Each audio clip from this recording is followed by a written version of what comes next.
La Terre, notre vaisseau spatial. Bienvenue à bord pour ce voyage d'1 an autour du Soleil.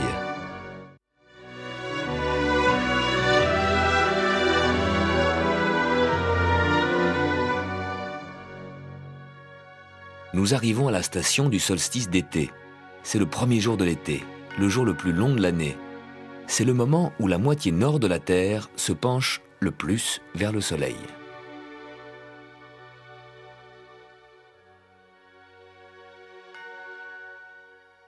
Le Soleil s'est formé par la condensation d'un nuage interstellaire fait de gaz et de poussière. De plus en plus de matière s'est condensée au centre de cette masse en rotation. La sphère centrale s'agrandit, sa force d'attraction augmente et attire encore plus de matière jusqu'à ce que toute la matière de cette région de la galaxie se trouve agglutinée, collée en cette sphère. Toute la matière, sauf 1/1000, les planètes, 9 petites sphères qui tournent autour de notre Soleil. Mais 999 millièmes de la masse du système solaire, c'est le Soleil à lui tout seul. Et le système solaire, finalement, c'est le Soleil et des poussières.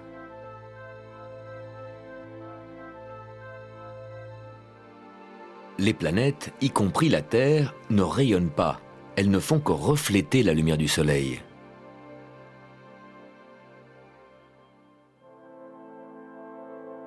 Le rayonnement du Soleil apporte à chaque mètre carré de la Terre l'énergie d'une douzaine d'ampoules de 100 watts.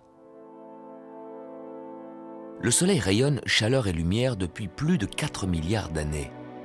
Comment fait-il? Il est très grand. Son diamètre, 100 fois la Terre. Son volume, 1 million de fois la Terre. Sa masse, 300 000 fois la Terre. À cause de cette masse énorme, les pressions au centre font monter la température à 14 millions de degrés et provoquent des réactions nucléaires permanentes. Le Soleil est une sorte de réacteur nucléaire. Son combustible est l'hydrogène, l'atome le plus simple de l'univers. Il n'a qu'un seul électron. À la suite de fusion nucléaire, les atomes d'hydrogène deviennent des atomes d'hélium en dégageant une énergie énorme.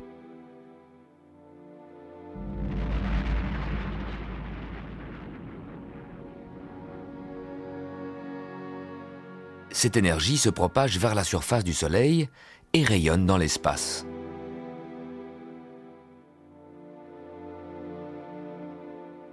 Le Soleil nous envoie des rayons de toutes sortes, des particules électromagnétiques, des rayons de lumière, mais surtout de la chaleur. En 1 heure, le Soleil fait fondre une plaque de glace de 1 cm d'épaisseur. Mais le Soleil ne rayonne pas uniquement vers la Terre, il rayonne tout autour de lui. C'est donc une immense sphère de glace de 1 cm d'épaisseur que le Soleil pourrait faire fondre en 1 heure. Si on comprimait cette sphère, ça donnerait un bloc de glace d'1 kilomètre que le Soleil ferait fondre en 1 heure. Sur les planètes plus proches du Soleil, Mercure et Vénus, il fait plus chaud. Posé sur Mercure, notre bloc fondrait en quelques minutes. Le rayonnement du Soleil diminue avec la distance. Dans l'environnement de Saturne, moins 200 degrés. Ces anneaux sont en fait des blocs de glace.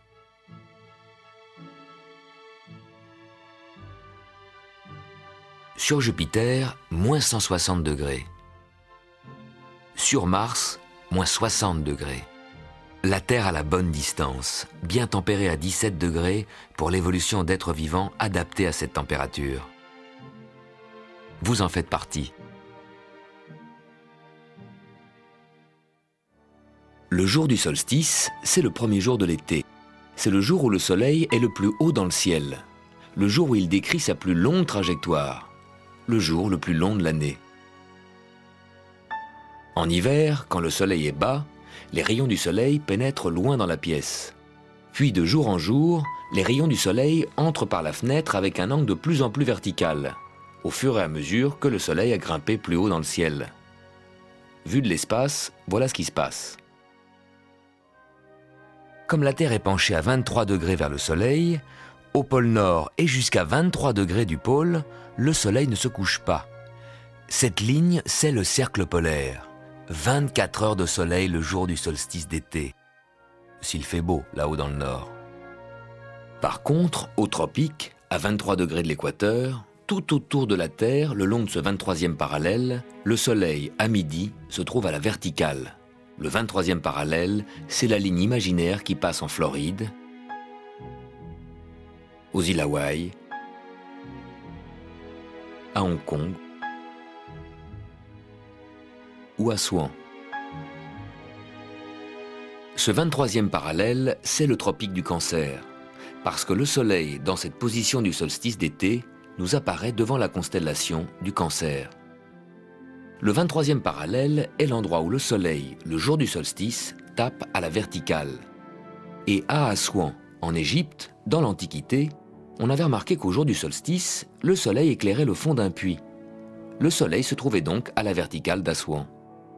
Le mathématicien Ératosthène vivait à Alexandrie, 800 km au nord d'Assouan. Le jour du solstice, il mesura l'ombre d'une colonne. Le Soleil se trouvait à un peu plus de 7 degrés de la verticale. Ératosthène en déduisit la taille de la Terre. Voici son calcul. La Terre est ronde, 360 degrés. 7 degrés, c'est environ un 50e du cercle. Pour avoir un cercle complet, il faut multiplier cet angle par 50. Par conséquent, la distance Assouan-Alexandrie, 800 km, il faut la multiplier par 50 pour avoir le tour complet de la Terre. 800 km multiplié par 50, 40 000 km. C'est bien la circonférence de la Terre telle qu'on l'a mesurée 2 millénaires plus tard. 7 degrés, 1/50e du cercle, 800 km multiplié par 50 égale 40 000 km. Le compte est bon. Mais au cours des siècles, on a complètement oublié ce raisonnement simple. Et quand Christophe Colomb voulut trouver une nouvelle route des Indes, il dut recommencer à zéro et convaincre ses commanditaires des dimensions de la Terre.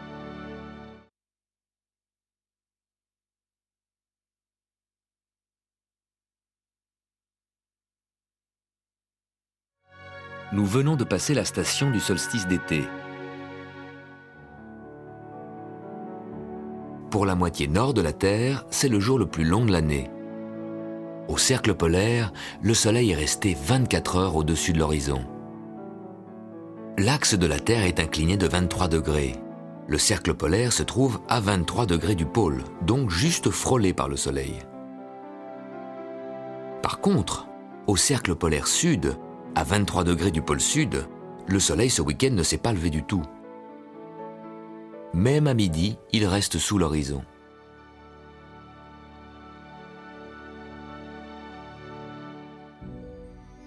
Les jours se raccourcissent en Nouvelle-Zélande et dans le sud de l'Argentine.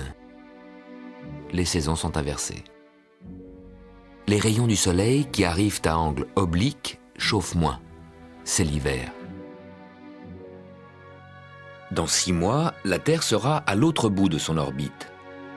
Le 21 décembre, c'est le solstice d'été dans l'hémisphère sud, qui maintenant est orienté vers le soleil. À midi, le Soleil se trouve à la verticale du 23e parallèle sud, à la verticale du tropique du Capricorne. Pourquoi Capricorne? Parce qu'à ce moment-là, le Soleil apparaît dans la direction de la constellation lointaine du Capricorne. Pour le moment, pour nous, dans l'hémisphère nord, c'est le début de l'été. Au pôle Nord et jusqu'au cercle polaire, le jour du solstice, 24 heures de soleil, pas de nuit. Et dans les régions du Nord qui ne sont pas trop éloignées du cercle polaire, les nuits avant et après le solstice sont les nuits blanches. À Saint-Pétersbourg, Stockholm, Oslo, Copenhague, Hambourg, Berlin, Londres, Calgary. Dans cette partie nord du globe, le soleil ne descend que peu sous l'horizon. La lueur du soleil reste visible et semble glisser de l'ouest au nord, puis vers l'est.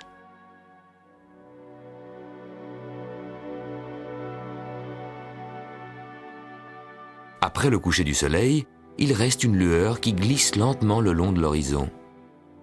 Vers minuit, cette lueur est au nord, elle continue vers l'est où très tôt le matin, le soleil se lève.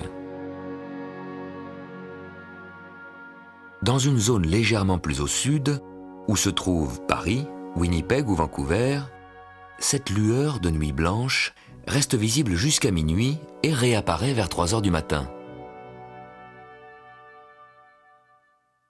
À peine plus au sud, à Orléans, Zurich ou Montréal, la partie nord de la Terre monte trop haut au-dessus du Soleil et nous empêche de voir sa lueur. À cette latitude, pas de nuit blanche. La lumière dans laquelle et grâce à laquelle nous vivons vient du Soleil. Nos yeux perçoivent cette lumière comme blanche, mais si nous la décomposons, elle révèle toutes les couleurs de l'arc-en-ciel. Cette lumière que nous voyons n'est qu'une faible partie des rayons que le Soleil émet dans l'espace. Au-delà du violet, le Soleil émet des rayons que nos yeux ne peuvent plus voir, ce sont les rayons ultraviolets. Puis les rayons X, qui grâce à leur très haute fréquence peuvent pénétrer certaines matières, comme vos muscles et vos poumons. Puis les rayons gamma, émis aux endroits où la surface du Soleil est la plus chaude. À droite, le spectre de la lumière visible est limité par le rouge. Mais le Soleil émet des rayons que nos yeux ne peuvent pas voir, des rayons infrarouges. Puis les micro-ondes, oui, les mêmes que vous utilisez pour réchauffer vos surgelés, et des ondes à fréquence basse qui sont comme des ondes radio. Pour étudier le Soleil, il faut le scruter au-delà des rayons visibles. Alors que les étoiles lointaines se cachent en nous envoyant trop peu de lumière, le Soleil nous éblouit pour garder son mystère. Ne nous en plaignons pas. Nos yeux sont réglés de manière optimale pour y voir clair de jour et de nuit sur notre vaisseau Terre. C'est exactement ce qu'il nous faut.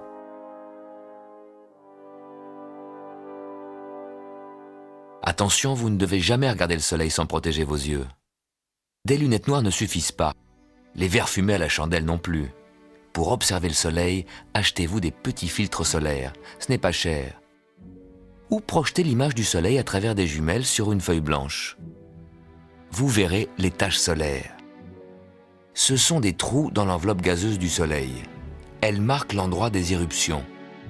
Vous pouvez suivre la rotation du Soleil en repérant de jour en jour les positions des taches solaires. La tache qui aujourd'hui est ici sera ici demain. Les taches solaires nous servent de repères pour voir que le Soleil tourne sur lui-même. Mais elles nous aident aussi à voir le Soleil en 3 dimensions.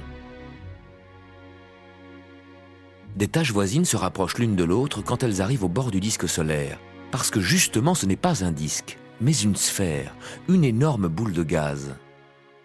En suivant une tache solaire, vous pouvez aussi vous rendre compte de la dimension de notre système Terre-Lune. Le Soleil est si grand qu'il pourrait largement contenir la Terre et la Lune avec toute son orbite. La Lune fait un tour d'orbite en 4 semaines, comme cette tache qui nous montre la rotation et qui fait le tour du Soleil en 4 semaines. Tout le système Terre-Lune n'est donc pas plus grand que cette étoile nommée Soleil. Les taches deviennent plus nombreuses tous les 11 ans. En ce moment, le Soleil est dans une période calme. Le prochain maximum, c'est pour 2002. Ce sera la plus grande prolifération de taches depuis leur découverte par Galilée il y a 400 ans. Les taches nous montrent aussi le mouvement de la Terre. Si le matin vous repérez cette tache solaire ici, le soir, vous la retrouverez là. Ce n'est pas le Soleil qui a basculé pendant la journée, c'est la Terre. Le matin, le Soleil apparaît sous cet angle-ci. La Terre tourne. Pendant la journée, le Soleil semble traverser le ciel. Le soir, il apparaît sous cet angle-là. Le Soleil n'a pas bougé. C'est nous qui le regardons sous un angle différent. Le matin, comme ça. Le soir, comme ça. Tous les jours, avec ou sans tache solaire, vous pouvez voir le mouvement de bascule de la Terre. Au lever du Soleil, la Terre se tourne vers le Soleil, et le soir, la Terre couvre le Soleil.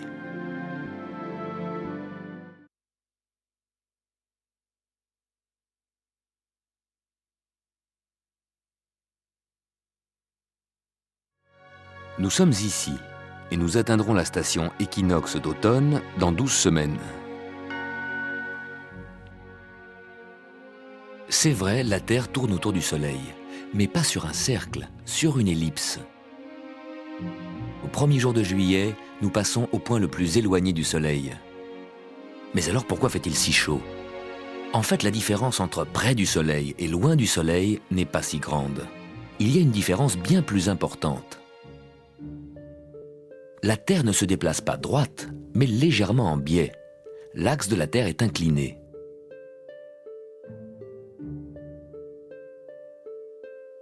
En ce moment, l'hémisphère nord est penché vers le Soleil. Les jours sont longs, les nuits sont courtes.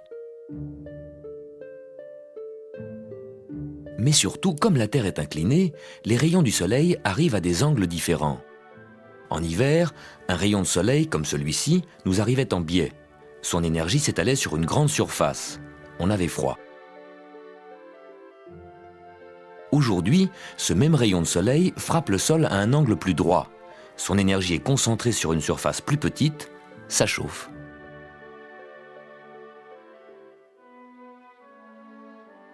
En hémisphère nord, c'est l'été. Dans l'hémisphère sud, c'est l'hiver. Nous avons des saisons parce que l'axe de la Terre est incliné.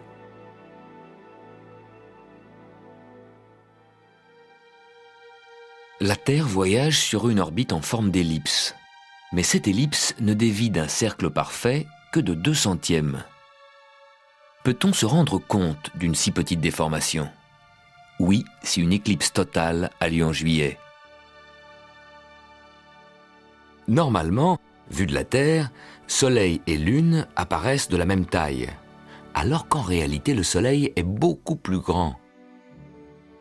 Par un hasard extraordinaire, le Soleil, 400 fois plus grand que la Lune, est également 400 fois plus éloigné. Ainsi, la Lune apparaît de la même taille que le Soleil et le couvre exactement. Mais au mois de juillet, quand la Terre est plus éloignée, le Soleil apparaît plus petit que la Lune. S'il y a éclipse, et si en même temps la Lune est proche de la Terre, la Lune couvre le Soleil largement. L'ombre de la Lune est plus large, et le Soleil met donc plus longtemps pour émerger de l'autre côté. Ce sont les éclipses les plus longues. Le 11 juillet 1991, le Soleil, dans sa position éloignée de la Terre, était caché derrière la Lune pendant presque 7 minutes. C'était l'éclipse du siècle. Le Soleil plus petit que la Lune démontre qu'en été, la Terre est plus éloignée du Soleil.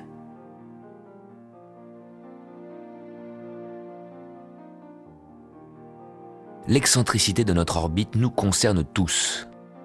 Comme toutes les planètes, la Terre avance plus vite sur son tronçon proche du Soleil, plus lentement sur le tronçon éloigné. En décembre-janvier, la Terre, en s'approchant légèrement du Soleil, s'est accélérée. En s'éloignant du Soleil, la Terre ralentit comme un train qui monte une côte. Le Soleil proche la tire davantage. En ce moment, la Terre avance donc plus lentement. Elle prend du retard. Pour parcourir cette moitié été de son orbite, elle mettra 6 jours de plus que pour la moitié hiver. Équinoxe de printemps 20 mars, équinoxe d'automne 23 septembre, 3 jours de plus. Regardez vos calendriers. Cette moitié été, de mars à août, contient 4 longs mois de 31 jours, alors que la moitié hiver, de septembre à février, est raccourcie par le petit mois de février avec seulement 28 jours. Ça fait encore 3 jours de plus. Nous arriverons donc à cette station équinoxe d'automne avec 6 jours de retard. Avec cette Terre qui circule à vitesse variable et nos montres qui donnent un temps régulier, il y aura certainement des décalages. Vous pouvez les voir. Prenez des repères chez vous, notez où le Soleil se couche. Le jour du solstice d'hiver, le Soleil se couche ici. Le jour du solstice d'été, ici. Chaque année, au fur et à mesure que les jours s'allongent puis raccourcissent, le Soleil fait un aller-retour. Et à chaque coucher de soleil de printemps correspond un coucher de soleil d'automne. À l'équinoxe de printemps, le Soleil se couche ici, à 20h. À l'équinoxe d'automne, au même endroit, à 20h également. Tout va bien. Mais 40 jours avant et après l'équinoxe, les choses se passent différemment. 40 jours avant l'équinoxe, en février, le Soleil se couche ici, à 19h. Et 40 jours après l'équinoxe, en novembre, ici, exactement au même endroit, et à la même heure. Et non, une demi-heure avant, à 18h30.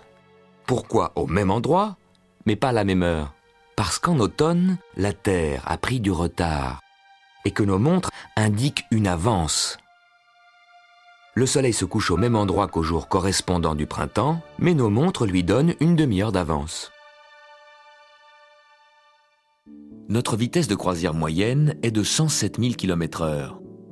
En ce moment, la Terre avance plus lentement, parce que sur son orbite elliptique, elle passe au plus loin du Soleil, et notre vitesse n'est que de 105 000 km/h. Alors qu'en hiver, quand la Terre est accélérée par la force gravitationnelle du Soleil, nous voyageons à 110 000 km/h. S'il n'y a pas une grande différence, c'est que notre ellipse est presque un cercle, à peine étiré de 2%.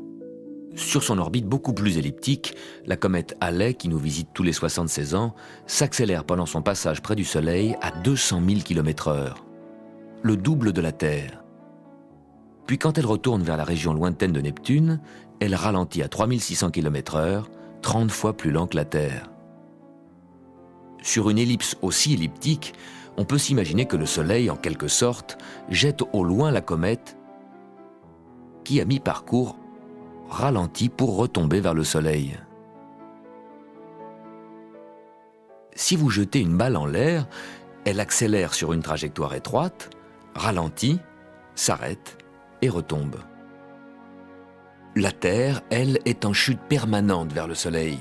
Mais pas de panique. Sur cette trajectoire presque circulaire, les forces centrifuges nous maintiennent solidement, tous sur orbite.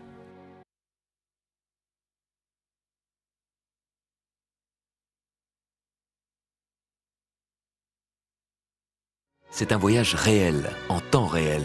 Pendant que vous regardez ces images, vous foncez à travers l'espace à 107 000 km/h, 30 km chaque seconde. Nous sommes ici. Nous atteindrons la station équinoxe d'automne en 11 semaines. Tous les 20 mois environ, Vénus brille le soir, juste après le coucher du soleil. En 99, en été. En 98, Vénus n'est visible que le matin. Vénus circule sur l'orbite intérieure voisine de la nôtre. Vénus est une planète intérieure entre la Terre et le Soleil. Elle ne s'écarte donc jamais beaucoup du Soleil.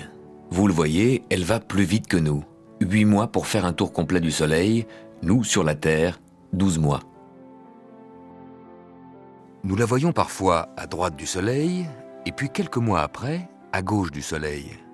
Et là, elle est visible le soir.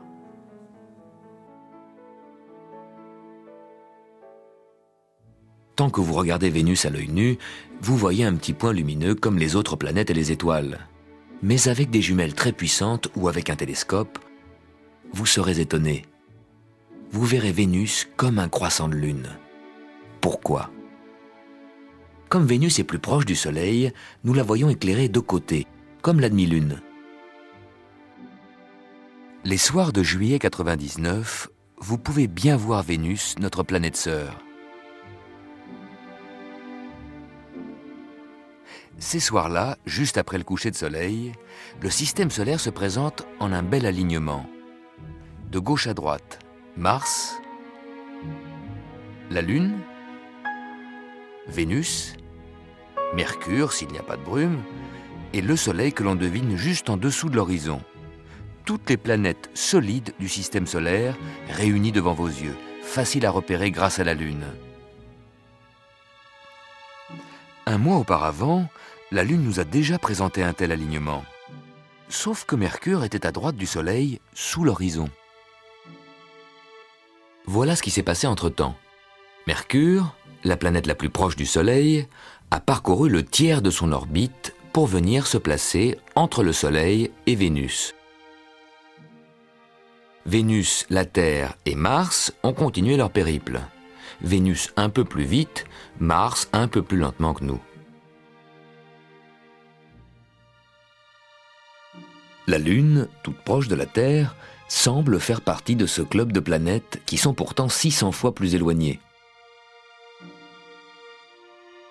Cet alignement vous montre bien le plan dans lequel les planètes et la Terre circulent autour du Soleil. Soleil, Mercure, Vénus, Lune, Mars et la Terre nous permettent en un coup d'œil de voir la moitié du système solaire.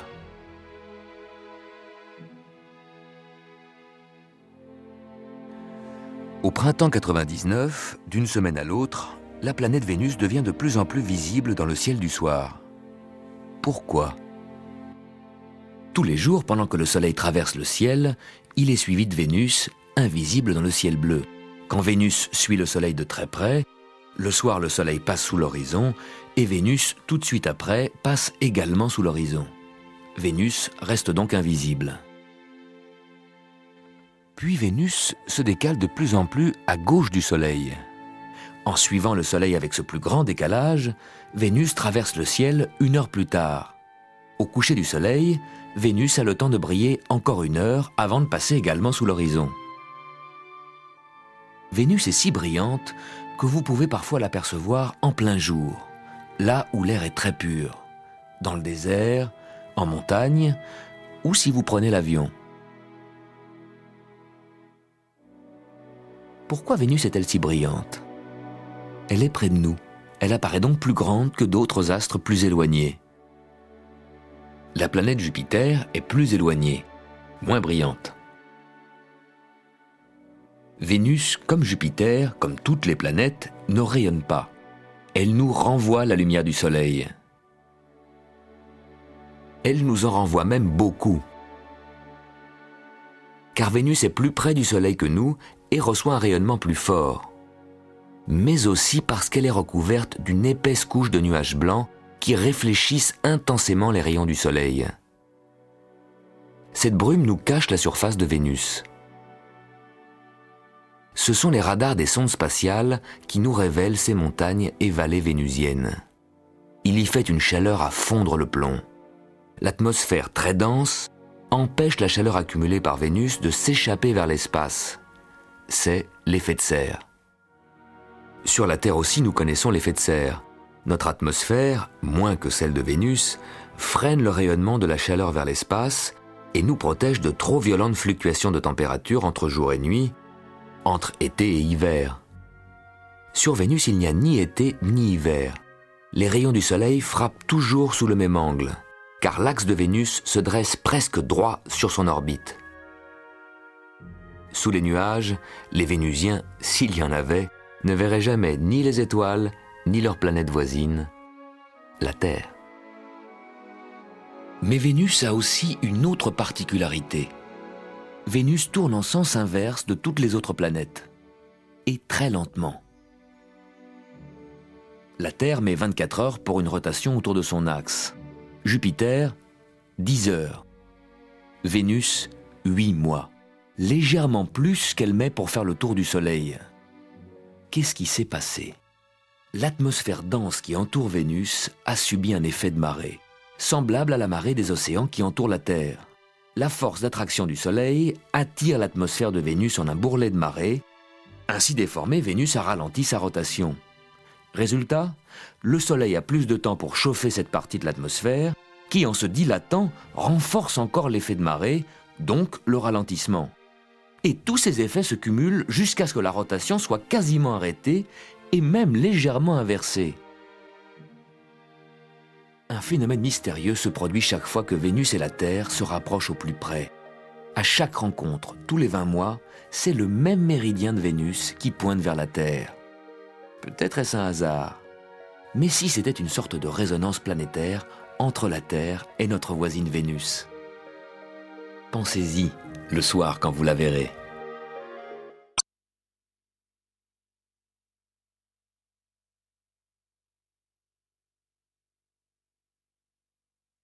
Nous sommes ici.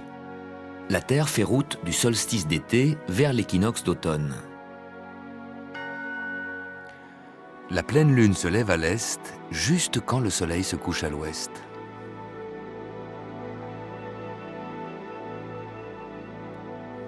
Vers 11h minuit, vous verrez qu'elle n'est pas montée très haut dans le ciel, alors que ces jours-ci, le soleil, à midi, monte encore très haut. En hiver, le soleil passera bas dans le ciel, aussi bas que la pleine lune passe en été. Vue par un extraterrestre, la Lune est bien en face du Soleil, à peu près dans le même plan dans lequel évoluent la Terre et les planètes. Comme l'axe de la Terre est incliné, voici ce que nous voyons en été. Le Soleil apparaît haut dans le ciel. La nuit, nous regardons dans cette direction, et voilà que la pleine Lune apparaît bas, près de l'horizon. De jour, le Soleil haut comme ça. De nuit, la Lune bas comme ça. En hiver, ce sera le contraire. La Terre sera ici, la moitié nord détournée du Soleil. En hiver, dans cette perspective, le Soleil passera bas dans le ciel et la pleine Lune haut dans le ciel. Chacun son tour. Le Soleil, après avoir grimpé tous les jours plus haut dans le ciel, commence à redescendre.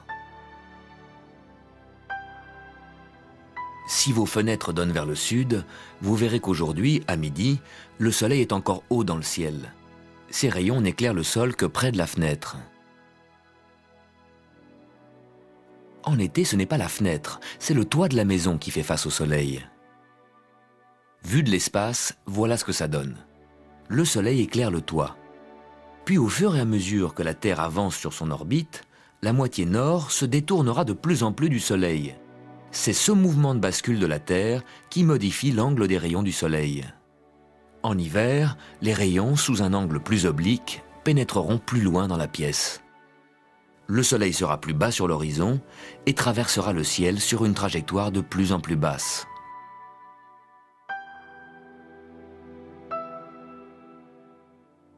Au solstice, le Soleil à midi était à la verticale du 23e parallèle. À l'équinoxe d'automne, le 23 septembre, il sera descendu à la verticale de l'équateur. Mais jusque-là, nous avons encore plus de 200 millions de kilomètres à parcourir. Vous savez tous que la Terre est ronde, mais c'est en vacances, au bord de la mer, que vous pouvez vous en rendre compte. Debout au bord de l'eau, vous regardez l'horizon, rien n'arrête votre vue, vous avez l'impression de voir à l'infini. Vous vous trompez. L'horizon, à cause de la courbure de la Terre, n'est qu'à 5 km. Vous déjeunez sur une terrasse à 10 mètres au-dessus de la mer, l'horizon maintenant se trouve à 11 km. Un paquebot arrive du large. Vous en apercevez d'abord les cheminées, car la coque est cachée par la courbure de la Terre. Le paquebot se trouve à 2 fois 11 km, 22 km. Il est derrière l'horizon. En s'approchant, il semble émerger de la mer. Il monte de plus en plus vers la crête de ce monticule qui, en fait, est la courbure de la Terre. Vous montez sur une falaise, altitude 100 mètres. L'horizon que vous voyez se trouve alors à 35 km. En montagne, on voit plus loin. Le Mont Blanc est visible à 200 km. Et si vous le contemplez d'une autre montagne, ça porte votre regard à 400 km. Paradoxalement, 5 km seulement au bord de la mer. L'horizon dégagé, mais plus proche, limite notre vue et révèle ainsi la courbure de la Terre. Presque un mois après le jour le plus long, le soleil se couche quelques minutes plus tôt. Pourquoi le soleil couchant vire au rouge ? La lumière du soleil est blanche, mais ce que nous percevons comme blanc est en fait le mélange de toutes les couleurs de l'arc-en-ciel, du violet au rouge. Avant de nous atteindre, la lumière doit traverser l'atmosphère. L'atmosphère agit comme un filtre qui absorbe une partie de la lumière, surtout du côté violet, alors que les rayons orange et rouge passent mieux.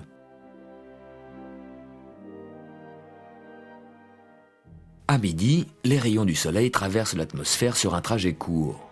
L'effet de filtrage reste faible, la lumière reste blanche. Le soir, les rayons arrivent en biais. À cet angle, la couche d'atmosphère à traverser est plus épaisse, l'effet de filtrage est plus important, toutes les couleurs sont absorbées, sauf le rouge. Plus le soleil descend, plus nous le voyons à travers l'atmosphère, plus il apparaît rouge. Au fur et à mesure que le soleil descend, il semble se déformer, s'aplatir.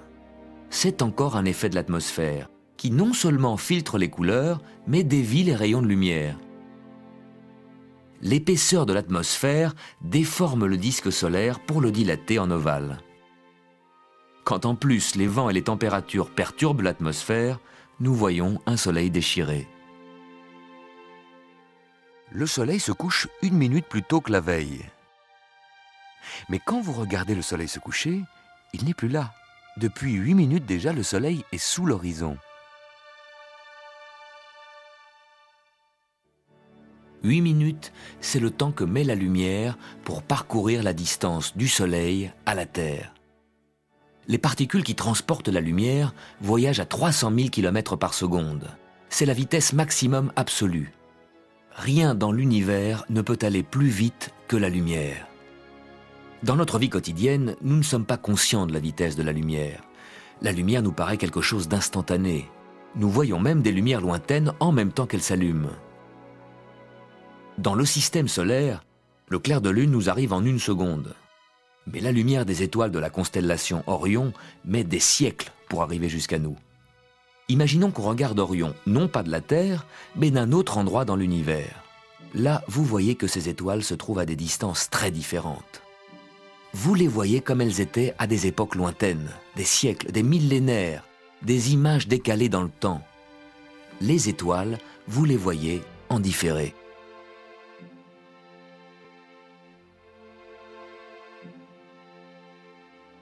Le Soleil, vous le voyez en direct. Le système solaire est à votre portée.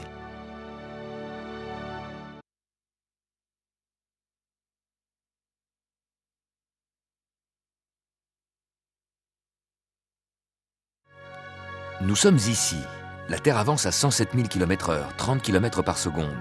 Et nous atteindrons l'équinoxe, le début de l'automne, dans 9 semaines.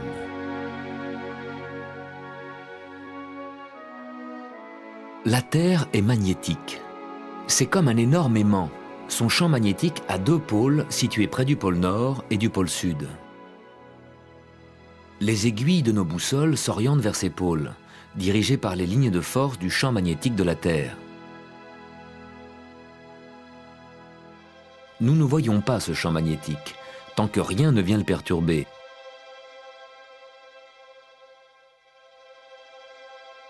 Mais à 150 millions de kilomètres de nous, le Soleil ne cesse d'émettre des particules dans l'espace. C'est le vent solaire. Le Soleil tourne, les particules s'en éloignent en spirale à une vitesse qui, au bout de 5 jours, les fait arriver près de la Terre. Ces particules heurtent le champ magnétique de la Terre, elles sont déviées. Lorsque le flux est intense, les particules suivent les lignes de force magnétique, elles pénètrent le champ magnétique, perturbent nos communications radio et téléphone et atteignent souvent nos zones polaires. Là, elles provoquent des réactions spectaculaires, les aurores boréales.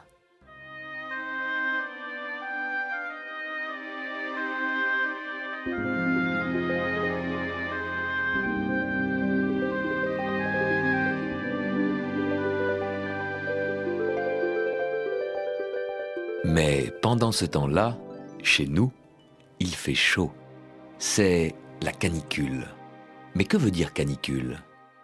C'est le nom de cette constellation. Caniculum, le petit chien. Ce groupe d'étoiles apparaît près des constellations des Gémeaux et du Cancer, qui sont des constellations du zodiaque. Cette toile de fond imaginaire qui nous sert de repère pour situer les planètes et le Soleil.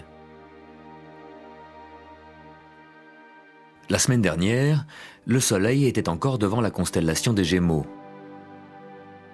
Il se dirige vers le Cancer. Le petit chien est en dessous.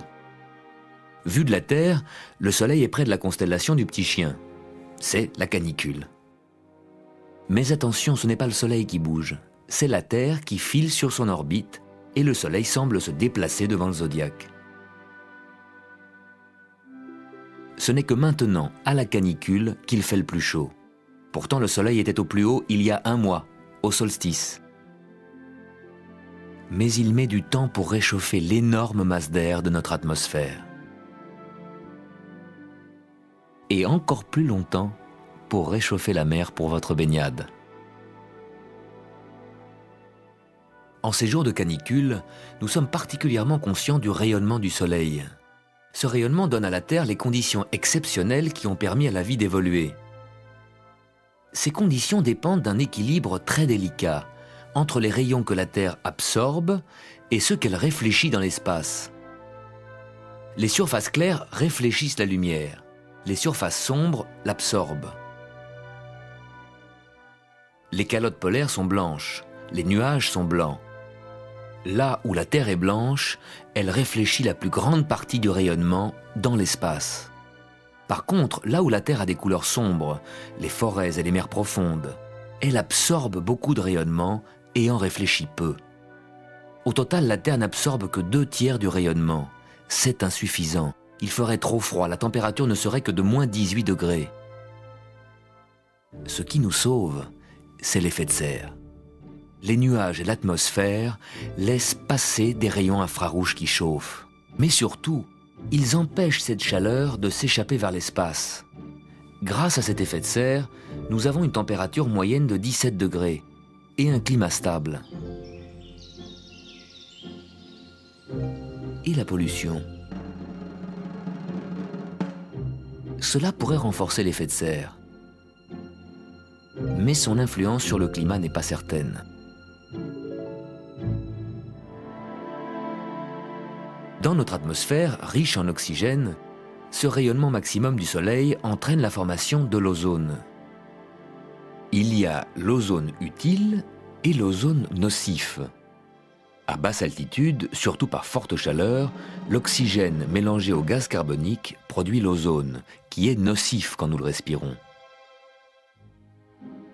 À haute altitude, par contre, l'ozone est un filtre actif qui absorbe les rayons ultraviolets dont le Soleil nous bombarde. Sans ce filtre protecteur, nous serions cuits, brûlés et stérilisés par les rayons ultraviolets. Dans la couche d'ozone qui nous protège, on a constaté des trous, surtout au-dessus du pôle sud. On ne sait pas encore s'il s'agit de fluctuations périodiques naturelles ou d'une destruction progressive. Par prudence, on limite l'utilisation des substances qui pourraient nuire à la couche d'ozone, surtout le chlore des aérosols. L'ozone a donc 2 effets différents. Causé par le gaz carbonique, l'ozone est nocif dans l'air que nous respirons. Mais en haute altitude, l'ozone est utile, vital quand on s'expose aux rayons du Soleil. Ces rayons qui nous menacent, mais qui en même temps nous tiennent en vie. Ce Soleil qui nous réchauffe et en cette saison nous surchauffe, continuera-t-il éternellement à nous prodiguer son énergie? Éternellement, non, mais suffisamment pour l'espèce humaine. Pour rayonner depuis 4,5 milliards d'années, le Soleil consomme sa propre substance, hydrogène et hélium. Et dans quelques milliards d'années, ça sera fini. La Terre ne périra pas de froid, au contraire. Avant de s'éteindre, le Soleil se dilatera jusqu'à envahir l'orbite des proches planètes. La Terre sera complètement brûlée, son atmosphère et ses océans s'évaporeront. Mais nous ne serons plus là depuis bien longtemps. La vie telle que nous la connaissons se déroule dans des laps de temps beaucoup plus brefs. Si les 4 milliards d'années de la Terre étaient 1 an, ce n'est qu'en décembre, à la toute fin de cette année, que la vie serait sortie des mers pour s'installer sur les continents.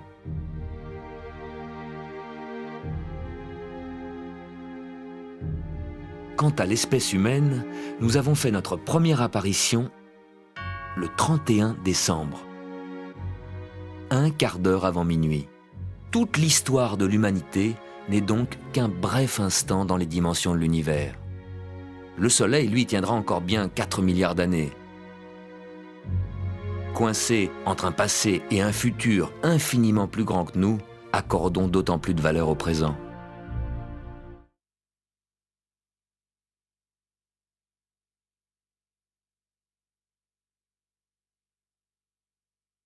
Nous sommes ici, entre le solstice d'été et l'équinoxe d'automne que nous atteindrons dans 8 semaines. Dans les villes, la pollution de lumière nous empêche de plus en plus de voir le ciel. Même par beau temps, on ne peut y voir que les planètes brillantes, Vénus et Jupiter, et parfois Mars. Et parmi les étoiles, la plus brillante, Sirius, visible le soir, surtout en hiver. Ou la constellation Orion. Et bien sûr, les étoiles près du zénith, la Grande Ourse, l'étoile polaire, plus éloignées de l'horizon éclairé.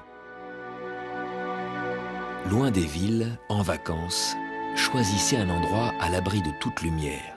Et là, à partir de 11 h, vous pouvez voir notre galaxie. La Voie lactée, cette traînée laiteuse que forme la masse des étoiles lointaines. Notre galaxie, c'est un énorme disque formé de milliards d'étoiles. 200 milliards d'étoiles. En fait, toutes les étoiles visibles, y compris notre Soleil.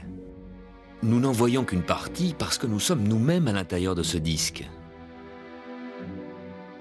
Notre galaxie a 100 000 années-lumière de diamètre. Ça veut dire que la lumière met 100 000 années pour traverser la galaxie. Le disque galactique nous entraîne à une vitesse d'1 million de km/h. Vous vous rendez compte, chaque heure, 1 million de kilomètres. 10 fois plus rapide que la vitesse de la Terre sur son orbite. Comparons la galaxie avec les dimensions de la Terre et du système solaire. Soleil et Terre, depuis leur existence, n'ont fait que 20 fois le tour de la galaxie. On pourrait dire ils ont 20 ans galactiques. C'est jeune.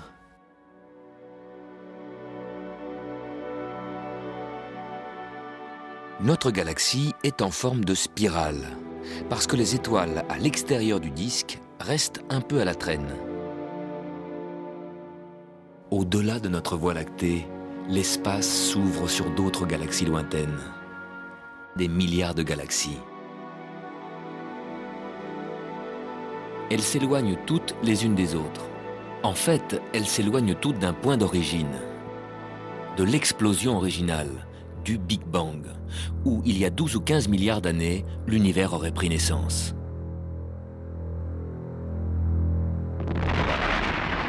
En moins d'1 millième de seconde, l'explosion du Big Bang a dégagé des énergies énormes, qui encore aujourd'hui régissent l'univers. Ne demandez surtout pas qu'est-ce qu'il y avait dans le temps avant le Big Bang. Il n'y avait rien, parce que le temps a été créé par le Big Bang. Et ne demandez pas non plus qu'est-ce qu'il y avait dans l'espace à côté du Big Bang. Rien, parce que l'espace lui aussi a été créé par le Big Bang. Il n'y avait donc pas d'avant ni d'à côté. Depuis le Big Bang, les galaxies s'éloignent les unes des autres, parce que l'univers est en expansion, comme un ballon qui se gonfle.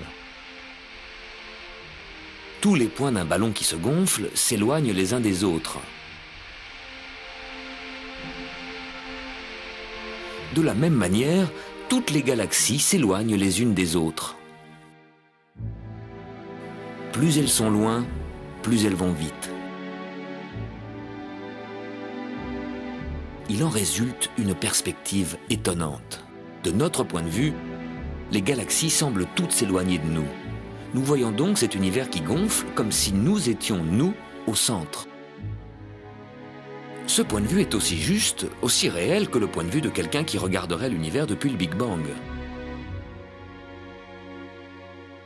En fait, nous voyons l'expansion de l'univers comme si nous en étions le centre.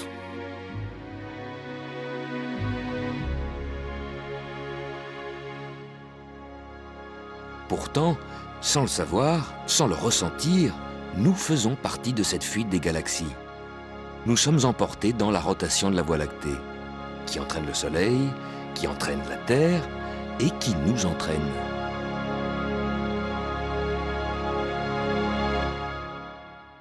Sommes-nous pour autant d'insignifiants grains de poussière perdus quelque part dans l'univers? Pas nécessairement. Celui qui regarde l'univers en devient le centre, même si ce centre n'est pas un point fixe. Le système solaire tout entier se déplace dans la galaxie. Au cours des millénaires, le Soleil, accompagné de ses 9 planètes, y compris la Terre, se dirige dans la direction de Vega, au-dessus du Scorpion. La Terre, au bout d'1 an, n'arrive donc pas au même endroit qu'1 an auparavant. Elle suit le mouvement du Soleil à travers la galaxie, et si nous voulons visualiser le chemin parcouru par la Terre, le cercle de l'orbite annuelle de la Terre autour du Soleil va s'étirer en une spirale à travers l'espace. La Terre, comme tout l'univers, progresse dans une autre dimension, le temps. En un an, la Terre dessine son cercle autour du Soleil. D'année en année, Soleil et Terre progressent dans le même temps. Le cercle s'étire en spirale. Cette image du temps ressemble et se confond avec le parcours de la Terre dans l'espace.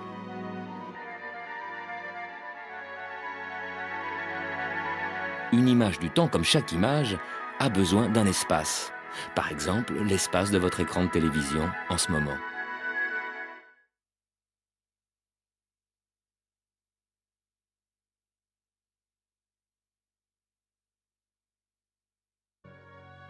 Nous sommes ici, encore cette semaine, et nous arriverons au point de l'équinoxe d'automne. Tous les 2 mois, Mercure passe dans sa position la plus décalée du Soleil. C'est là que vous avez les meilleures chances d'apercevoir cette petite planète proche du Soleil, car la plupart du temps, elle est cachée dans son rayonnement. En août 97, cette position favorable de Mercure coïncidait avec un événement extraordinaire. La Lune a fait disparaître Mercure. 400 fois plus éloignée que la Lune, la planète Mercure nous sert de repère pour voir le mouvement très lent de la Lune sur son chemin autour de la Terre. On peut observer comment le mince croissant de Lune semble s'approcher de plus en plus de Mercure. Et tout d'un coup, avant que le croissant ne les rejoigne, Mercure disparaît, comme effacé du ciel. La planète a été cachée par la partie non éclairée de la Lune. En se glissant devant la planète, la Lune nous révèle son mouvement. Au bout d'1 heure, Mercure émerge à droite du croissant. Mais à ce moment-là, Lune et Mercure sont déjà passés sous l'horizon.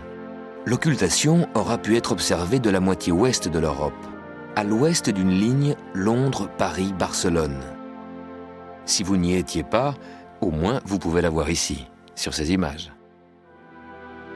Cette semaine, c'est l'anniversaire de la première photo de notre planète Terre, prise de l'espace par des astronautes en 1959. Pour la première fois, tout le monde voyait qu'on était réellement à bord d'un vaisseau spatial naviguant dans l'espace. Cela éveilla nos consciences. Tout le monde comprenait qu'il fallait prendre soin de cette Terre, surtout de sa partie la plus fragile, l'atmosphère, cette mince couche de gaz qui enveloppe la Terre. Au cours des milliards d'années, l'atmosphère s'est continuellement modifiée, changeant le climat et les conditions de la vie. L'abondance en oxygène, par exemple, est une évolution toute récente, à peine 400 millions d'années, le dernier dixième de l'existence de la Terre où la vie a pu émerger de l'eau. Sur une durée beaucoup plus modeste de 40 ans, nous nous préoccupons actuellement de l'augmentation du gaz carbonique causée par l'activité humaine. Le gaz carbonique contenu dans l'atmosphère empêche la chaleur accumulée par la Terre de s'échapper dans l'espace. Cet effet de serre est essentiel à notre survie car il stabilise le climat. Mais trop de gaz carbonique dans l'atmosphère peut renforcer l'effet de serre et réchauffer excessivement l'atmosphère. C'est en évitant cette pollution que nous prendrons le meilleur soin de l'atmosphère, qui nous donne la vie. Cette photo nous a montré pour la première fois que la Terre ressemble effectivement aux représentations des atlas. La grille de méridiens et de parallèles sert à situer chaque endroit sur la Terre. New York se trouve à 41 degrés latitude nord et 74 degrés longitude ouest. Ces deux mesures, celle de la latitude et celle de la longitude, semblent être de la même famille, mais leurs points de départ sont étonnamment différents. La latitude se mesure depuis l'équateur. New York se trouve donc à 41 degrés au nord de l'équateur, une référence naturelle. Pour les longitudes, c'est une autre histoire. New York se trouve à 74 degrés de longitude ouest. À l'ouest de quoi? Du méridien 0, qui est le méridien de Greenwich. Ce méridien n'est pas, comme l'équateur, un point de référence naturel.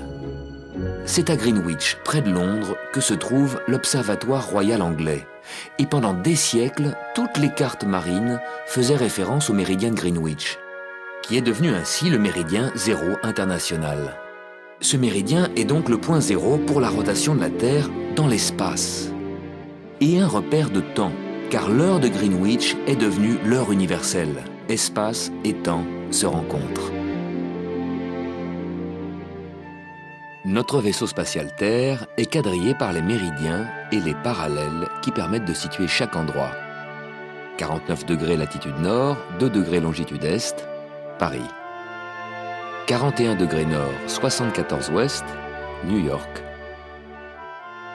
Un bateau en détresse qui signale sa position à 4 degrés sud, 122 degrés ouest, et qu'on retrouve au large des îles Marquises grâce à cette adresse précise. Les mesures que nous utilisons tous les jours, mètres et kilomètres, c'est également la Terre qui nous les a données. 1 kilomètre, c'est par définition le 10 millième de la distance entre l'équateur et le pôle Nord, le quart de la circonférence de la Terre, 10 000 kilomètres. Pour redescendre de l'autre côté jusqu'à l'équateur, c'est encore 10 000 kilomètres. Et de là au pôle Sud, encore 10 000. Et 10 000 pour le dernier quart. 4 fois 10 000, 40 000 km de longueur pour les méridiens. Ce devrait être également la longueur de l'équateur. Mais la Terre n'est pas une sphère parfaite. Sous l'effet de sa propre rotation, elle s'est aplatie. Les forces centrifuges qui fuient le centre poussent la matière loin du centre et provoquent un renflement au niveau de l'équateur. L'équateur est donc plus éloigné du centre de la Terre que les pôles, et plus long que les méridiens. 132 km de plus. À 180 degrés du méridien de Greenwich, un méridien très particulier se trace à travers l'océan Pacifique, la ligne du changement de date. Aujourd'hui, à midi pile au méridien de Greenwich, c'est vendredi partout sur la Terre. Mais à Honolulu, il est 2 heures du matin le vendredi matin. Alors qu'à Tokyo, il est 22 heures le vendredi soir. 2 heures plus tard, il est minuit à Tokyo. Fini le vendredi, on passe au samedi. Dans la tranche bleu foncé, c'est déjà le samedi. Alors qu'à Honolulu, de l'autre côté de la ligne de date, il est 4 heures du matin et ils ont encore tout le vendredi devant eux. Au fur et à mesure que la Terre tourne, le samedi, en bleu foncé, envahit le globe et réduit le vendredi en bleu clair. Ce soir à minuit, 24 heures, nous aussi nous passerons dans la tranche bleu foncé de samedi, comme Tokyo. Alors qu'à Honolulu, en bleu clair, ce sera encore vendredi après-midi. Puis le samedi s'étendra sur tout le globe. Heureusement que ce méridien de 180 degrés est en plein Pacifique. Les îles, séparées par la ligne de date, sont éloignées les unes des autres. Ainsi, c'est moins gênant d'avoir des voisins qui vivent un jour en avance.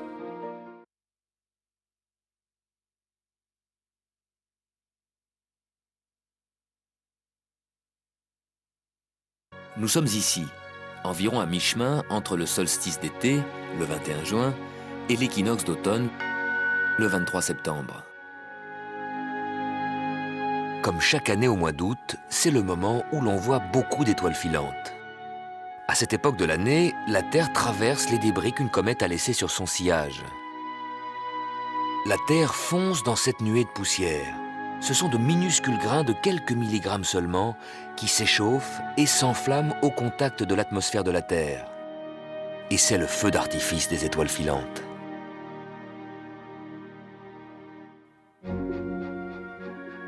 C'est la comète Swift-Tuttle qui est passée par là. Elle s'éloigne jusqu'au-delà de Pluton et revient tous les 130 ans. Elle croise l'orbite de la Terre à l'endroit où la Terre passe chaque mois d'août.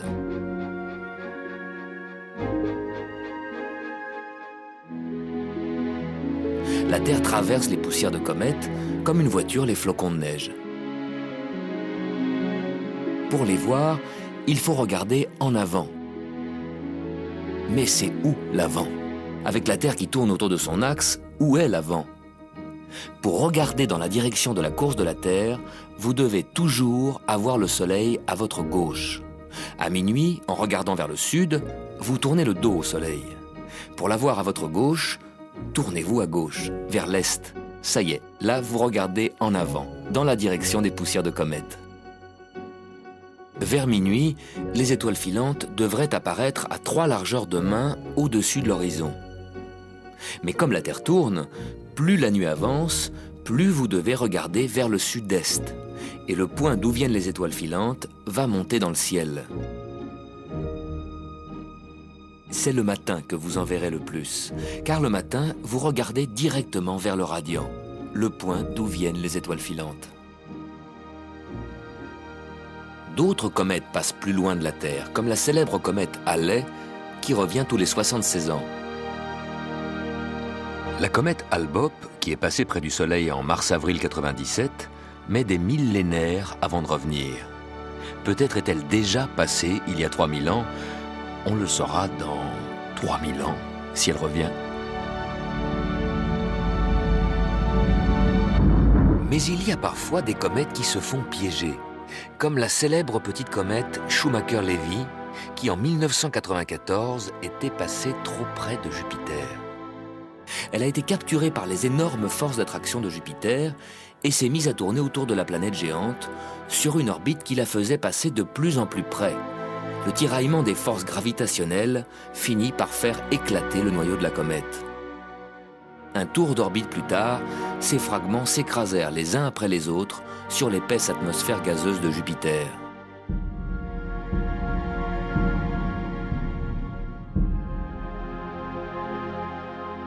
Et nous, sur la Terre, est-ce qu'on risque une pareille collision?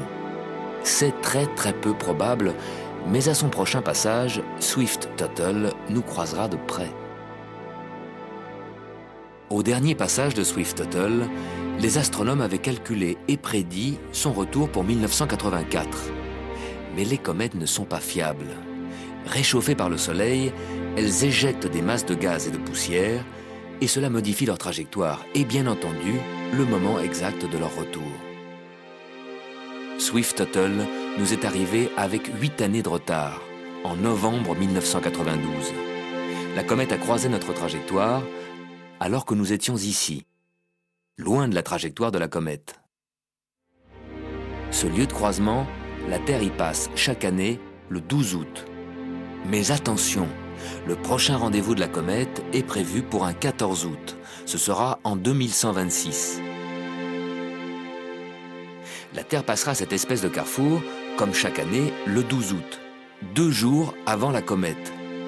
Si la comète arrive comme prévu le 14, tout va bien. On sera passé avant la comète. Mais si elle a 2 ou 3 jours d'avance, vos arrière-petits-enfants risquent une rencontre très serrée. À la prochaine pleine lune, regardez comme elle se lève à l'est quand le soleil se couche à l'ouest. 1 ou 2 heures après le coucher du soleil, la pleine lune est si lumineuse qu'autour d'elle on ne voit plus d'astres, sauf Jupiter, la planète la plus grande du système. Grâce à sa brillance, Jupiter reste visible même quand il apparaît en conjonction avec la pleine lune. Bien que ces 2 astres apparaissent côte à côte, n'oubliez pas que Jupiter est 1500 fois plus éloigné. Une telle conjonction nous montre bien la chorégraphie du ballet planétaire. La Terre avance sur son orbite 12 fois plus vite que Jupiter. Pour un tour complet du Soleil, la Terre met 1 an. Jupiter, 12 ans. La Terre peu à peu rattrape Jupiter et se glisse entre Jupiter et le Soleil. Dans cette position, Jupiter est en face du Soleil, en opposition. Vu de la Terre, Jupiter se trouve du côté opposé au Soleil. Revoyons tout ça avec la Lune, qui chaque mois fait le tour de la Terre.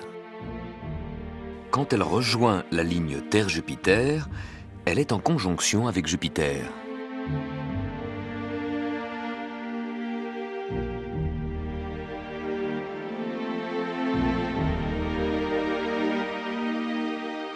Et vous pouvez voir la Lune et Jupiter traverser le ciel côte à côte.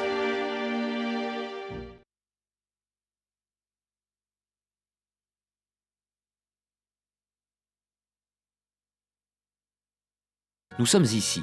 Dans un mois, nous atteindrons la station équinoxe, le début de l'automne. Comment la Lune agit-elle sur les marées?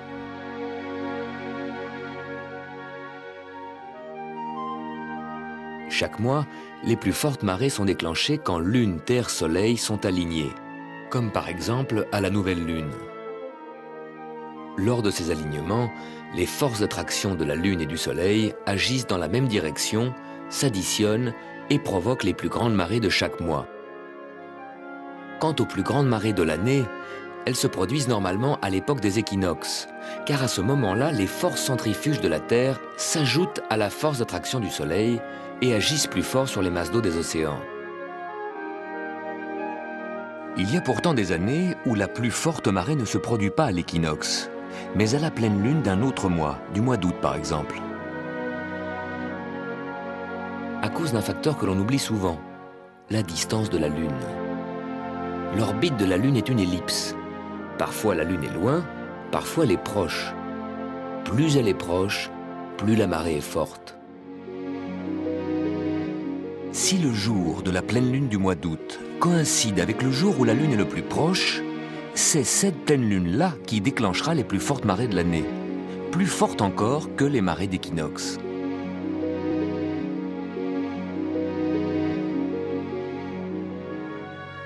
Les soirs d'été, d'année en année, la grande planète Jupiter se lève de plus en plus tard, en l'an 2000 après minuit. Jupiter est la plus grande planète du système solaire. Elle est entourée de 2 anneaux très minces et de 16 satellites. Avec des jumelles, vous pouvez voir les 4 plus grands, les 4 lunes galiléennes, découvertes par Galilée. Quand Jupiter se lève à l'horizon, les 4 satellites se présentent en ligne montante, puis ils basculent en ligne descendante. C'est que nous regardons depuis la Terre qui tourne. La Terre, les planètes, Jupiter et ses satellites sont tous situés dans le même plan.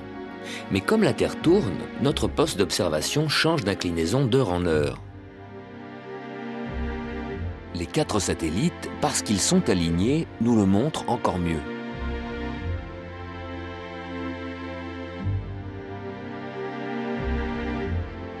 Tant que Jupiter se trouve devant la constellation du Capricorne, on peut le voir tout l'été. Au fur et à mesure que la Terre avance sur son orbite, vous verrez Jupiter tous les soirs, à la même heure, 1 degré plus à droite. Jupiter glisse chaque semaine une largeur de main vers la droite, vers l'ouest. Et tous les soirs, vous pouvez suivre le balai des 4 grands satellites galiléens. Ils tournent tellement vite autour de Jupiter que tous les soirs, ils changent de position. Et certains soirs, on peut voir Ganymède s'éclipser derrière Jupiter. C'est en observant les éclipses des satellites de Jupiter qu'au XVIIe siècle, l'astronome danois Olaus Rømer a découvert la vitesse de la lumière. Rømer observait la disparition des satellites derrière Jupiter. Il regardait le satellite s'approcher et notait à la minute près sa disparition. Quelques mois plus tard, il observe le même phénomène et constate un retard de 8 minutes. Quelques mois plus tard encore, une avance de 8 minutes. Rømer est perplexe. Puis il comprend. La Terre, sur son orbite, s'est éloignée de Jupiter. La lumière qui arrive de Jupiter met 8 minutes de plus. Le satellite semble être en retard. Quelques mois plus tard, quand la Terre est plus proche, la lumière met moins de temps. L'image de Jupiter et de son satellite nous arrive en avance. Rømer avait découvert que la lumière n'est pas instantanée, qu'elle met du temps pour voyager. Avec vos jumelles, ne ratez pas les 4 grands satellites de Jupiter. Ils sont déployés au plus large, sauf Io qui est très près de la planète.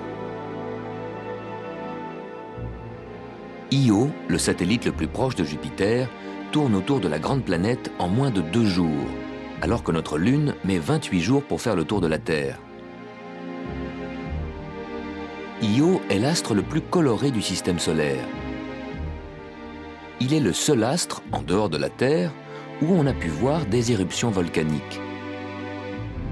C'est le soufre éjecté par les volcans qui prend des couleurs différentes lorsqu'il se refroidit sur la surface de Io, où il fait 140 degrés en dessous de zéro.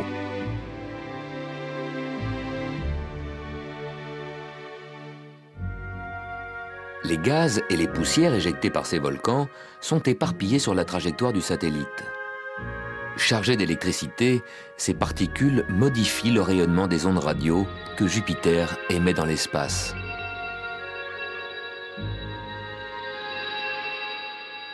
En observant les 4 grands satellites de Jupiter, vous pouvez aussi n'en voir que 3. Io et Europe, à gauche de Jupiter, sont l'un derrière l'autre. On les distingue à peine. Avec ses 16 satellites et ses anneaux, Jupiter ressemble à un mini-système solaire.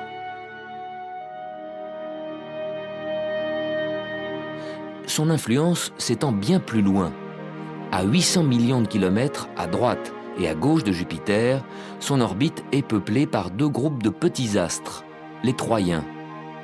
Ces 2 groupes d'astéroïdes flottent dans l'espace à des endroits bien précis, là où il y a un équilibre entre les forces gravitationnelles.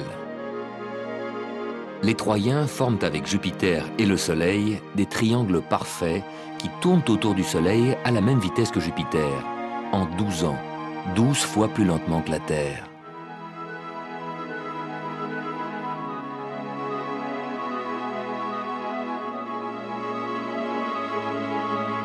Au cours de votre vie, cette grande planète brillante fera 6 ou 7 fois le tour du Soleil. Quand vous voyez Jupiter briller dans le ciel, pensez-y.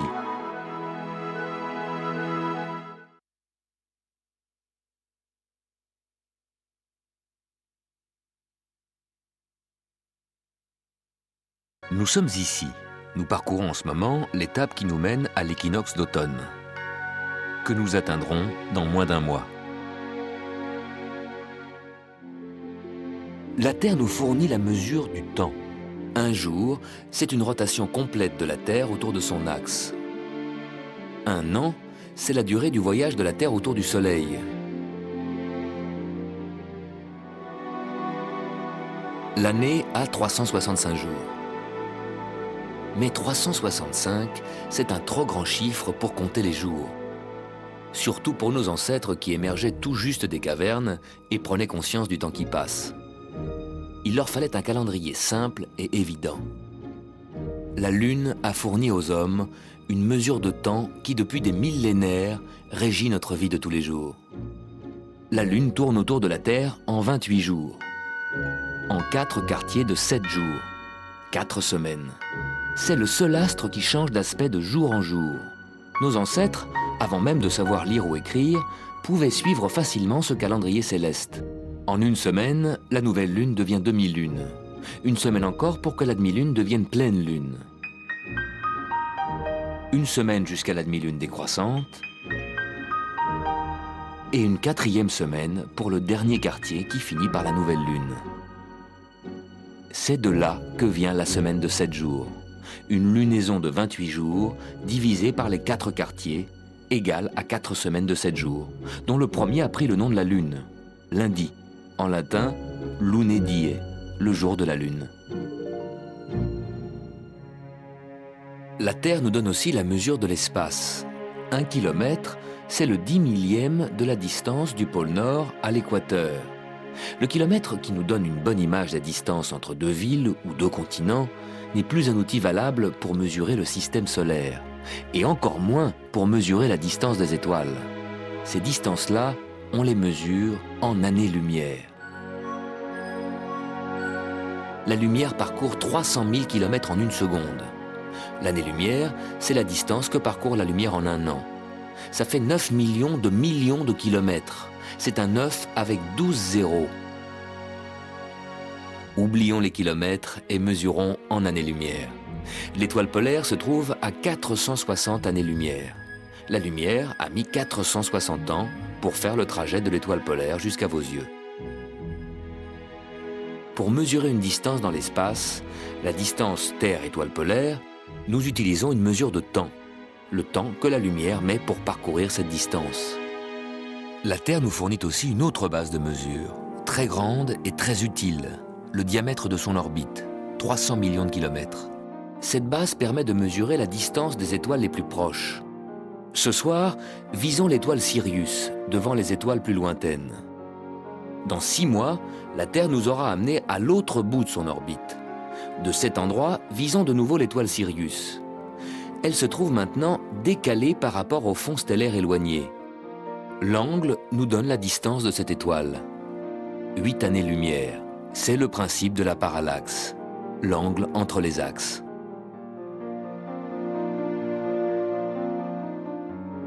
En visant cette autre étoile, Murzine, et en la visant 6 mois plus tard, nous voyons un angle plus petit. Murzine est plus éloigné, 150 années-lumière. Avec les repères que la Terre nous donne en se déplaçant sur son orbite, on peut mesurer la distance des étoiles. Et à leur tour, les étoiles nous servent de repères pour mesurer le déplacement des planètes. Jupiter, devant la constellation du Capricorne, à droite, glissera en 2 ans vers les Poissons, à gauche.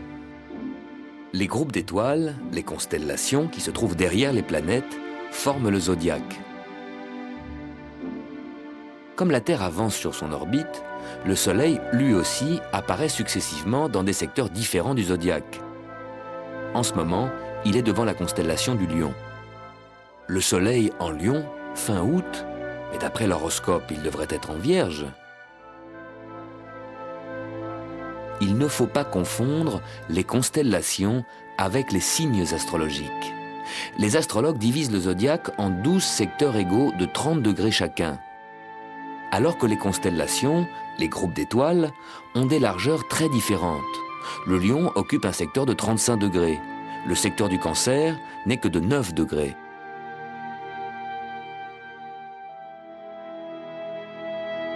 De plus, au cours des millénaires, les signes astrologiques, dont la tradition remonte à l'Antiquité, se sont décalés par rapport aux constellations. Le signe du Lion glisse à droite et ne correspond plus à la constellation du Lion. C'est le signe de la Vierge qui lui correspond.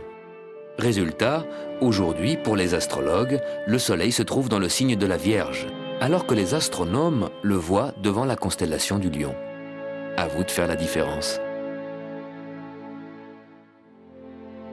Nous mélangeons constamment les mesures de temps et d'espace. Votre montre vous indique l'heure par les aiguilles qui tournent sur le cadran, et qui en fait représentent la position du Soleil dans l'espace. Votre montre, finalement, pour vous indiquer le temps, se sert de l'espace. Alors le temps, c'est quoi? C'est l'usure du bracelet de la montre. C'est le vieillissement de celui qui regarde l'heure. Un jour, un tour complet de la Terre, est-ce du temps ou de l'espace? L'année-lumière, est-ce une distance dans l'espace ou une durée dans le temps? Nous avons du mal à saisir le temps, car c'est une 4e dimension qui nous échappe. Imaginons une grande planète sur laquelle vivent des êtres à 2 dimensions, comme découpés dans du papier. Ils ne peuvent pas s'imaginer une planète, une sphère en 3 dimensions, puisqu'ils n'en ont que 2. Ils ont appris, comme nous, que la somme des angles d'un triangle est toujours 180 degrés. En fait, si le triangle est situé sur une sphère, il peut avoir plus de 180 degrés. Mais ça, nos amis plats ne peuvent pas le comprendre. Ils sont plats. Et dans un monde plat, il n'y a que des triangles à 180 degrés. Jusqu'au jour où ils dessinent des triangles de plus en plus grands. Et un jour, ils découvrent qu'un triangle très très grand fait plus de 180 degrés, parce qu'il est sur une sphère. Mais cette 3e dimension de la sphère, ils ne peuvent pas l'imaginer. Alors ils échafaudent des théories philosophiques pour concilier leur univers en 2 dimensions avec ce mystère de la 3e dimension qu'ils commencent à découvrir. Nous aussi, en explorant l'univers, nous sentons qu'il doit exister quelque chose comme une 4e dimension. Le temps. Un jour, peut-être, nous comprendrons.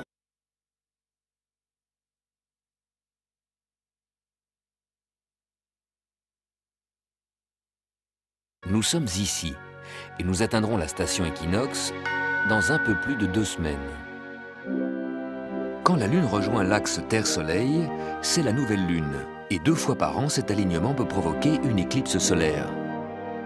La Lune a une ombre qui se projette dans l'espace et qui chaque mois passe au ras de la Terre, juste au-dessus ou en dessous. L'ombre de la Lune ne touche pas la Terre, car la Lune tourne sur une orbite légèrement inclinée par rapport à l'orbite de la Terre. L'ombre de la Lune passe donc au-dessus ou en dessous de la Terre. Mais 2 fois par an, la Lune arrive à une position qui permet un alignement parfait Soleil, Lune, Terre. L'ombre de la Lune frappe la Terre, cache le Soleil, c'est l'éclipse solaire. En pleine journée, on peut voir les étoiles et les planètes. Pour que l'ombre de la Lune tombe pile sur la Terre, il faut que la Lune se place exactement dans l'axe Terre-Soleil. La Lune doit passer au point qu'on appelle le nœud, ni trop tôt, ni trop tard. Si la Lune est légèrement en retard, elle ne couvre le Soleil que partiellement. C'est une éclipse partielle. L'ombre de la Lune ne fait que frôler le pôle sud de la Terre. Et tout ça peut se produire vers minuit, donc visible seulement aux antipodes, en Australie. Heureusement, vous pouvez la voir ici. C'est une éclipse totale qui a permis de vérifier la célèbre théorie de la relativité d'Albert Einstein. En réfléchissant sur l'univers, Einstein a conclu qu'un corps aussi massif que le Soleil creuse comme un trou dans l'espace-temps. Et ce trou devrait, théoriquement, dévier la lumière. Comme au golf, où le trou dévie la balle. Lors d'une éclipse totale en 1919, l'étoile Taurus Beta se trouvait presque dans le même axe que le Soleil, un peu à droite, mais bien entendu infiniment plus loin. On attendait l'étoile ici, mais elle apparaissait là, décalée du Soleil. La lumière qui nous parvient de l'étoile passe près du Soleil, mais la masse du Soleil fait dévier cette lumière de sa ligne droite en ligne courbe. Nous voyons l'étoile à droite, alors qu'en réalité, elle se trouve à gauche, plus près du Soleil. L'énorme masse du Soleil fait effectivement dévier la lumière. Et quand ce n'est pas le Soleil, mais des galaxies entières qui creusent des trous dans l'espace-temps, ces trous peuvent devenir comme des gouffres sans fond qui engloutissent tout, y compris la lumière. C'est pour cela qu'on les appelle les trous noirs. La Lune tourne autour de la Terre sur une orbite légèrement inclinée. 5 fois, son ombre passe au-dessus ou en dessous de la Terre. La 6e fois, la Lune passe entre le Soleil et la Terre. Son ombre tombe sur la Terre. À chaque 6e tour de la Lune, donc tous les 6 mois, il y a quelque part sur la Terre une éclipse du Soleil. Mais la zone où l'éclipse est totale n'est qu'un étroit ruban de 200 km. Il faut donc beaucoup de chance pour être au bon endroit, au bon moment. Mais 2 semaines avant ou après une éclipse solaire, vous pouvez voir une éclipse de la Lune. C'est plus facile. La Lune, qui était dans l'alignement Soleil-Terre, retrouve 2 semaines plus tard le même alignement du côté opposé au Soleil. La Lune plonge dans l'énorme cône d'ombre de la Terre, c'est l'éclipse lunaire. La Terre est 4 fois plus grande que la Lune. Son ombre est 4 fois plus large. Toute la Lune est immergée dans cette ombre et la Lune met 2 heures pour la traverser. Tous ceux qui sont côté nuit de la Terre peuvent donc voir l'éclipse lunaire. La Lune peut nous aider à repérer les planètes. En septembre 97, exceptionnellement, toutes les planètes étaient réunies dans le ciel du soir. La Lune nous a emmenés faire le grand tour des planètes, en passant de soir en soir d'une planète à l'autre. D'abord Vénus, puis la Lune passe à droite de Mars. Le lendemain, elle dépasse Mars. Un jour plus tard, grossie en demi-lune, elle passe au-dessous de Pluton, invisible sans télescope, mais que nous vous montrerons ici. Puis la Lune passe dans l'axe de Neptune et Uranus, pour arriver 2 jours avant la pleine Lune à sa conjonction avec Jupiter. Durant ces 10 jours, la Lune parcourt le tiers de son orbite autour de la Terre. En visant la Lune, vous pouvez situer les différentes planètes qui se trouvent dans la même direction, mais des milliers de fois plus éloignées que la Lune. Vénus, Mars, Pluton, Neptune, Uranus, Jupiter, et 4 jours plus tard, Saturne.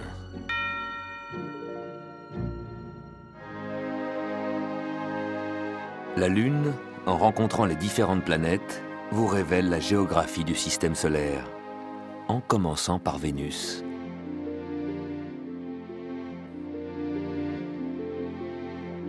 Vénus est notre voisine la plus proche, la planète qui tous les ans se rapproche le plus de nous, à 40 millions de kilomètres, le quart seulement de la distance Terre-Soleil. Vénus est notre planète sœur, elle est de la même taille que la Terre. La moitié de la Terre est recouverte de nuages. Vénus est totalement enveloppée par une épaisse couche de nuages blancs qui nous cache le sol vénusien en permanence. Les radars de sondes spatiales nous ont permis de visualiser ce qu'il y avait sous ces nuages.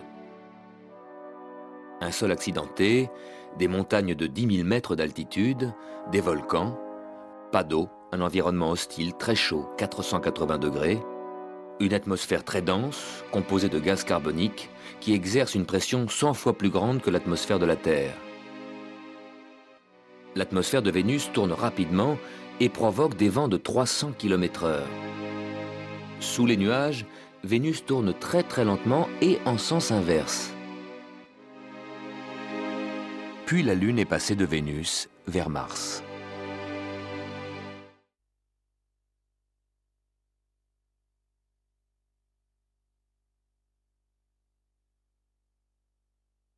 C'est un voyage réel. Vous avez réellement parcouru depuis le début de l'année 650 millions de kilomètres. Nous sommes ici. Nous nous approchons de l'équinoxe d'automne, le 23 septembre. En automne 97, les planètes étaient toutes réunies de manière exceptionnelle. En visant la Lune, on pouvait repérer d'un soir à l'autre une autre planète. La Lune était d'abord en conjonction avec Vénus, puis elle est passée devant Mars, et ensuite devant Pluton, la planète la plus lointaine du système solaire, la plus excentrique, la plus petite que notre Lune. On ne peut voir Pluton qu'avec un télescope très puissant. Pluton a un satellite, Charon, qui mesure la moitié de Pluton. Ils forment ainsi une planète double. On se demande si l'on peut considérer Pluton comme une planète.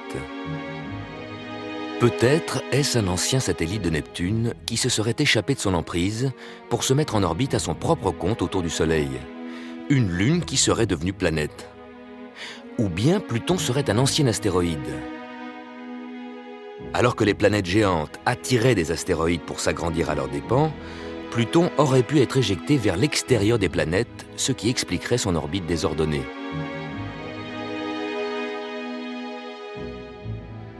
Parmi les planètes, Pluton est un cas à part. Alors que la Lune apparaissait juste au-dessus des autres planètes, elle passe bien en dessous de Pluton. Car l'orbite de Pluton est très inclinée.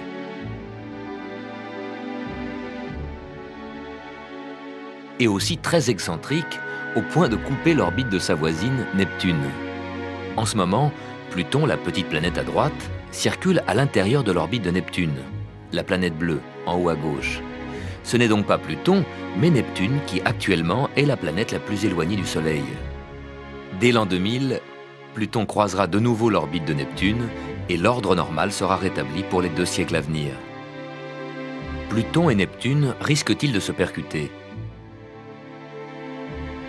Neptune est une grande planète, 4 fois plus grande que la Terre. Mais Pluton a survécu, car elle est en résonance avec Neptune. Leurs mouvements s'accordent de manière à les tenir toujours à distance. Tous les 500 ans, Neptune dépasse Pluton, mais à ce moment-là, Pluton se trouve toujours suffisamment éloigné de Neptune. Le destin des astres est lié à l'équilibre subtil de la mécanique céleste. Mais on ignore si un jour, Pluton, petite planète excentrique, déviera sur une nouvelle orbite imprévisible.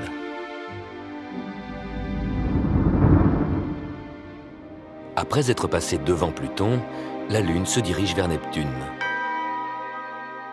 Neptune est une grande planète, 4 fois plus grande que la Terre. Elle est accompagnée de 2 satellites, Triton, proche de Neptune, et Néréide, qui circulent sur des orbites étrangement inclinées. Néréide a l'orbite la plus excentrique de tous les satellites du système solaire. Triton tourne en sens inverse sur une orbite qui se rétrécit et qui va bientôt, dans 100 millions d'années, se rapprocher fatalement de Neptune. Triton sera désintégré en morceaux qui rejoindront les anneaux de Neptune ou s'écraseront sur la planète. Nous sommes loin de la vision médiévale d'un univers symétrique, fait de sphères et de cercles parfaits et immuables.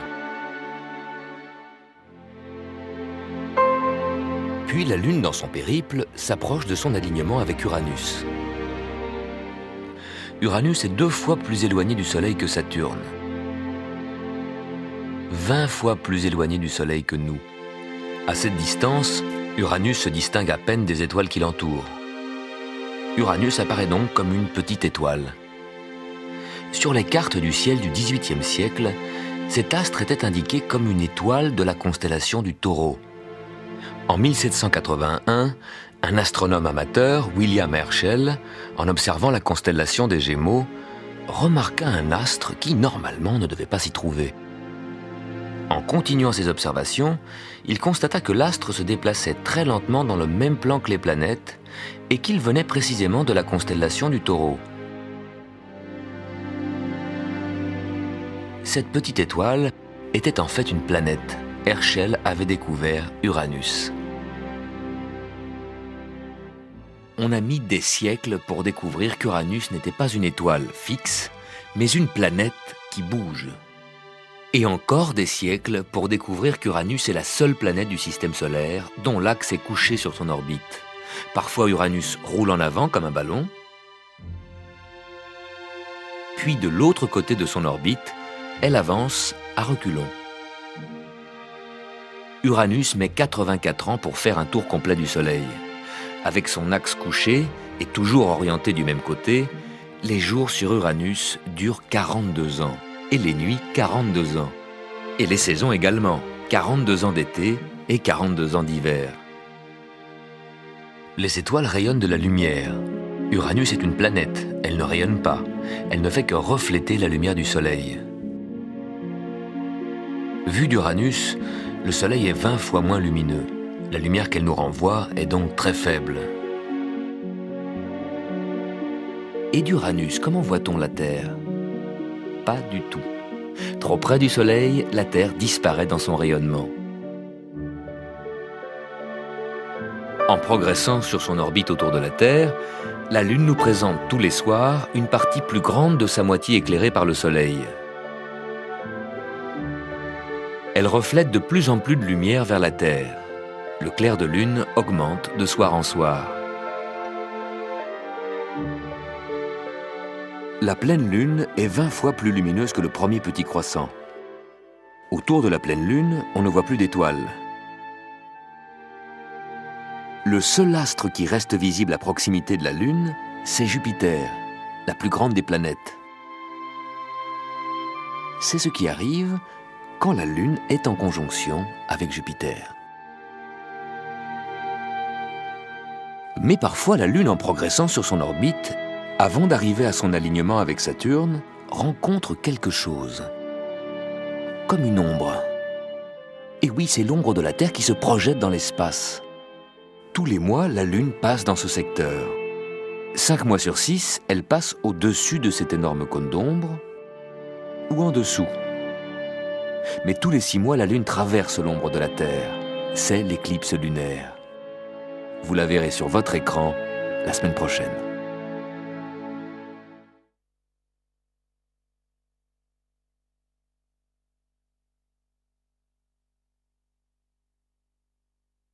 Bientôt, la Terre arrivera au point équinoxe, le début de l'automne. Aujourd'hui, nous devrions déjà être arrivés à cette station. La Terre a pris du retard. Elle a mis plus de temps pour parcourir cette moitié été de son orbite, en jaune, que cette moitié hiver, en bleu. Vérifiez sur votre calendrier. De l'équinoxe d'automne à l'équinoxe de printemps, il y a 179 jours. De l'équinoxe de printemps jusqu'à l'équinoxe d'automne, il y a 186 jours. La Terre met 7 jours de plus pour cette moitié été. Pourquoi? Parce que l'orbite de la Terre est très légèrement déformée en ellipse. Les planètes, quand elles sont proches du Soleil, tournent plus vite que quand elles sont loin. Comme le caillou qu'on fait tourner au bout d'une ficelle. Il tourne lentement quand la ficelle est longue et s'accélère quand la ficelle se raccourcit. En juillet, la Terre est au plus loin du Soleil. Elle ralentit sa marche. En janvier, elle est au plus près. Elle accélère. C'est la loi de Kepler. Depuis le XVIIe siècle, elle sert à calculer les mouvements des planètes, les trajectoires des vaisseaux spatiaux et aussi le calendrier de votre vie quotidienne.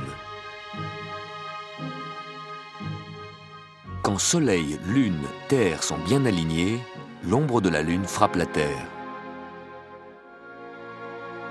C'est l'éclipse du Soleil. En 2 semaines, la Lune parcourt la moitié de son orbite autour de la Terre et elle se place exactement en face du Soleil. Elle prend la lumière du Soleil en pleine face. C'est la pleine Lune.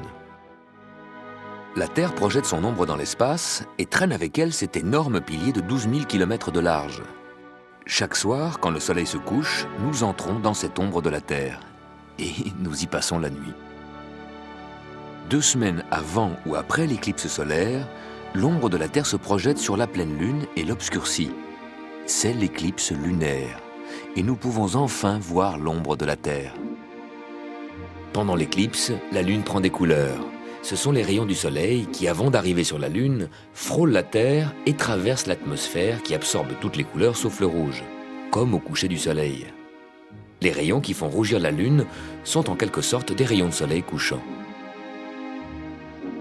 Parfois, quand la pleine Lune se lève, elle est déjà éclipsée par l'ombre de la Terre et colorée par les rayons du soleil couchant. Pourquoi est-ce justement le soir de la pleine Lune qu'il y a éclipse? La Lune tourne autour de la Terre en 4 semaines. Pendant tout ce temps, l'ombre de la Terre, du côté opposé au Soleil, se perd dans l'espace, invisible. On oublie même que la Terre a une ombre. Quand la Lune se trouve en face du Soleil, nous voyons toute la moitié de la Lune éclairée par le Soleil. C'est la pleine Lune. C'est ici, également en face du Soleil, que se trouve l'ombre de la Terre. C'est donc forcément la pleine Lune en face du Soleil qui va traverser cette ombre. Le Soleil est plus grand que la Terre. Cela donne une zone d'ombre entourée d'un anneau de pénombre.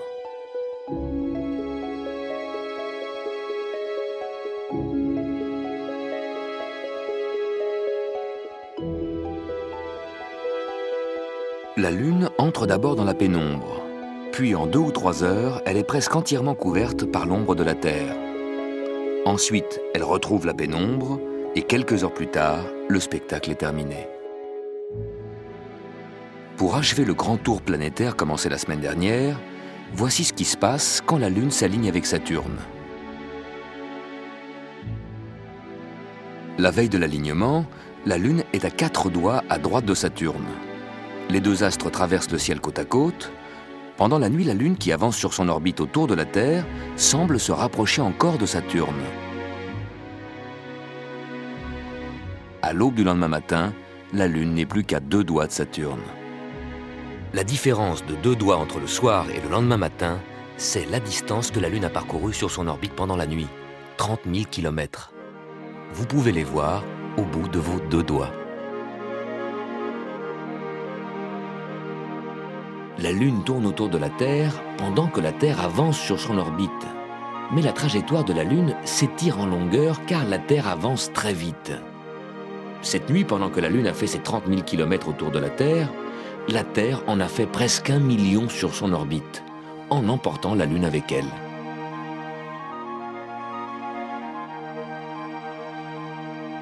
La force d'attraction de la Lune attire l'eau des océans. Si la Lune est alignée avec le Soleil, leurs forces d'attraction s'additionnent, se conjuguent et provoquent chaque mois les marées les plus fortes. Pourquoi les marées d'équinoxe sont-elles plus fortes que les autres? En plus de l'influence de la Lune, des forces centrifuges sont générées par la rotation de la Terre. Ces forces qui fuient le centre de la Terre agissent sur les océans et contribuent aux marées. Les plus grandes forces sont à l'équateur, là où la Terre tourne le plus vite. En été, l'équateur est orienté en dessous du plan du Soleil. En été, les forces centrifuges n'agissent donc pas dans la même direction que les forces d'attraction du Soleil. En hiver, l'équateur est orienté au-dessus du plan du Soleil. En hiver non plus, les forces n'agissent pas dans la même direction. Par contre, au moment des équinoxes, de printemps et d'automne, le Soleil est à la verticale de l'équateur. À l'équinoxe, les forces centrifuges et les forces d'attraction du Soleil agissent dans la même direction, se conjuguent et s'additionnent. Voilà pourquoi les marées d'équinoxe sont plus fortes que les autres.